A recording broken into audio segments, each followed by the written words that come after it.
Сәлем достар, биыл мемлекеттен берілетін қайтарымсыз грант саны 2 есе өсті. Яғни 500 мың еді, енді биыл 2022 жылы 1.225.200 теңге алатын боласыздар.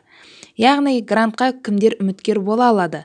Грантқа бизнес бастау жобасын оқығандар, жеке кәсіпкерлер, тіркеу мерзімі 1 жылдан кем, жеке қосалқы шаруашылықпен айналысатын тұлғалар қатыса алады.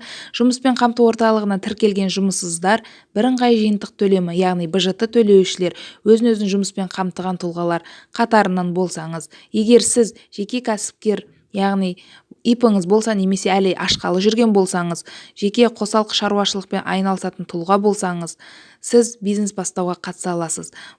Оларға мысалы 29 жасқа дейінгі жастар, аз қамтылған отбасылар, әлеуметтік айып алушылар, көпбалалы отбасылар жатады.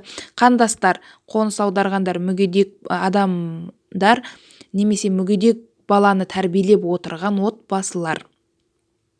Осылар бизнес бастауға жобасына қатыса алады. Атап өту қажет, жоғарыда аталған санаттарға жатпайтын, өткен жылы қатысып қойғандар немесе басқа грант түріне қатысып жатқандар қатыса алмайды. Грант бір рет қана беріледі, бұны бұрын қатысушылар қатыса алмайды. Грант қаражатын тек осы бизнес жоба бойынша ғана қолдану шарт. Грантқа қалай өтініш беруге болады?